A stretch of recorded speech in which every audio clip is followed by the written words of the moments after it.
Welcome to Amazing Facts. Do you know, as a child, the legendary boxer Muhammad Ali was refused an autograph from his boxing idol Sugar Ray Robinson? When Ali became a prized fighter, he vowed to never deny an autograph request, which he honored through his entire career. In 1990, Ali made an unsanctioned trip to Iraq to negotiate the release of 15 American hostages, and he succeeded in it. Keep watching to know more interesting facts about Muhammad Ali. Muhammad Ali was an American professional boxer, activist, and philanthropist. He has been ranked the greatest heavyweight boxer of all time. Ali was one of the leading heavyweight boxers of the 20th century. His records of beating 21 boxers for the world heavyweight title, as well as winning 14 unified title bouts, were unbeaten for 35 years. Early life and family background. Ali was born on January 1942, in Kentucky. He had a sister and 4 brothers. Ali was married 4 times and had 7 daughters and 2 sons. Some interesting facts about Muhammad Ali. Number 1. Why did he start boxing? When Muhammad Ali was 12 years old, he and his friend went to the Columbia Auditorium. On returning from the show, they went back to get their bicycles, only to discover that Muhammad Ali's cycle had been stolen. Fuming, Ali told the police officer Martin he was going to whip the thief. It turned out that the officer, Joe Martin, was a boxing coach. The officer told him he had better learn how to box first. Number 2. As a child, Muhammad Ali was refused an autograph from his boxing idol Sugar Ray Robinson. When Ali became a prized fighter, he vowed to never deny an autograph request, which he honored through his entire career. He even had a special P.O. box for anyone who wanted his autograph. Number 3. In 1960, Ali traveled to Rome to participate in the Olympics. He defeated all his opponents to win the gold medal. Upon returning home, he was an American hero. Ali wrote in his 1975 autobiography that after returning to Louisville, he threw his gold medal off a bridge into the Ohio River to protest the racism that he still encountered in his hometown. Number 4. Ali reportedly went 2 months without sex before a big fight, claiming it made him unbeatable in the ring. Number 5. As the Vietnam War raged in 1967, Ali refused to serve in the U.S. military for religious and personal reasons. He famously stated, "No Viet Cong ever called me nigger." The heavyweight champion was arrested, and U.S. immediately suspended his boxing license and stripped him of his title. Ali was sentenced to the maximum of 5 years in prison and fined $10,000. In 1970, the New York State Supreme Court ordered his boxing license reinstated, and he returned to the ring by knocking out Jerry Quarry in October 1970. Number 6. One of the first MMA fights was between Muhammad Ali and a Japanese pro wrestler. After the fight and 64 kicks to his legs, Ali was left with 2 blood clots which nearly caused his leg to be amputated. Number 7. Unlike many heavyweight boxers, Ali's boxing style was based more on quickness and skill than power. He looked to avoid or deflect blows rather than absorb them. Ali used an orthodox stance when fighting, but he would sometimes keep his hands down, tempting his opponent to take a wild punch. Ali would then counter-attack. He also liked to stick and move, meaning he would throw a quick punch and then dance away before his opponent could counter. Number 8.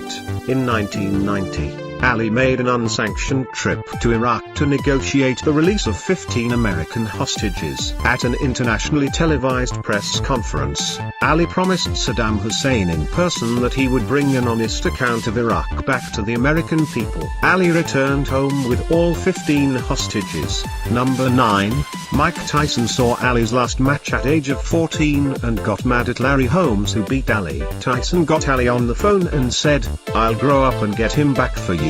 7 years later, Tyson met Holmes. Retired Ali stepped in the ring and said, "Remember what you promised." Tyson destroyed Holmes in the 4th round. Number 10. fight against Liston for World Heavyweight Championship. By late 1963, Ali had become the top contender for Sonny Liston's heavyweight champion title. The fight was set in Miami Beach. Liston was an intimidating personality, a dominating fighter with a criminal past and ties to the mob. He defeated Sonny Liston by knockout when Liston refused to come out and fight in the 7th round. Muhammad Ali was now the heavyweight champion of the world. Number 11, his most famous saying was "I float like a butterfly and sting like a bee." Number 12, afraid of flying? Muhammad Ali spent his first flight praying with the parachute strapped to his back. He was heading to Rome. Number 13. The Hollywood Walk of Fame star for Muhammad Ali is the only one that's placed on a wall and not the ground because Ali did not want the name of Muhammad to be stepped on. Number 14. In 1964, Ali converted to the religion of Islam. He changed his name from Cassius Clay to Muhammad Ali. Number 15. In 1981, Muhammad Ali talked a suicidal man off a ledge. The Los Angeles police gave Ali all the credit for talking the man down. No doubt about it, Ali saved that man's life. Number 16. Will Smith refused to play the role of Muhammad Ali for 8 years, fearing he wasn't up for the job of playing the man he called the greatest figure over the last 100 years. Will Smith later portrayed the iconic boxer in the 2001 film Ali. He made $20 million for the role, which is more than Ali ever made for a single fight. Number 17. When his daughter decided to enter professional boxing, he grew unhappy and discouraged her, believing the sport was too dangerous. Number 18. In the Rumble in the Jungle fight, Muhammad Ali allowed George Foreman to fruitlessly strike him in the arms and torso for 8 rounds without fighting back to tire him out, then punched Foreman 10 times in a row to knock him out. Number 19. In 1976, Cuban boxer Teofilo Stevenson was offered US $5 million to challenge the world heavyweight champion Muhammad Ali. Stevenson refused the offer, saying, "What is $1 million compared to the love of 8 million Cubans?" Stevenson won 3 Olympic medals for Cuba. Number 20. Muhammad Ali was invited to North Korea in 1995 to participate in the International Sports and Cultural Festival, though he didn't speak much during the visit. When one of the North Korean officials boasted that they could take out US or Japan whenever they wanted to, Ali, despite his Parkinson's, declared loudly, "No wonder we hate these mother." Other general facts. Wilt Chamberlain once challenged Muhammad Ali to a boxing match. Wilt was a foot taller and 60 pounds heavier with a huge reach. During a joint press conference, Ali leaned into the mic and whispered, "Timber," while maintaining unflinching eye contact with Chamberlain. Whenever a reporter asked Ali a question, his reply was the same, "Timber." After breaking to meet with his lawyers, Wilt returned and announced the fight was off. Muhammad Ali retired from boxing in 1981 after losing a bout to Trevor Berbick. He spent much of his time after boxing working for charities.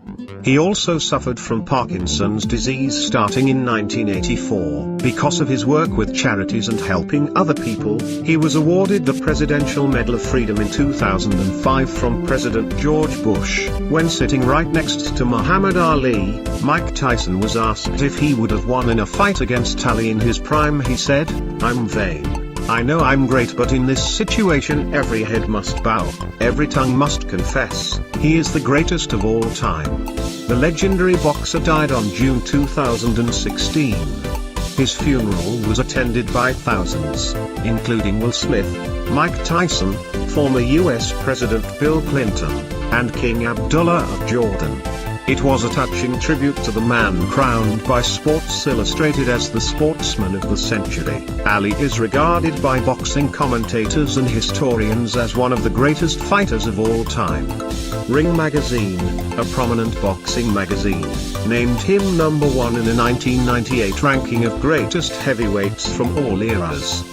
The Associated Press voted Ali the number 1 heavyweight of the 20th century. Ali was named the second greatest pound-for-pound fighter in boxing history by ESPN, behind only welterweight and middleweight great Sugar Ray Robinson.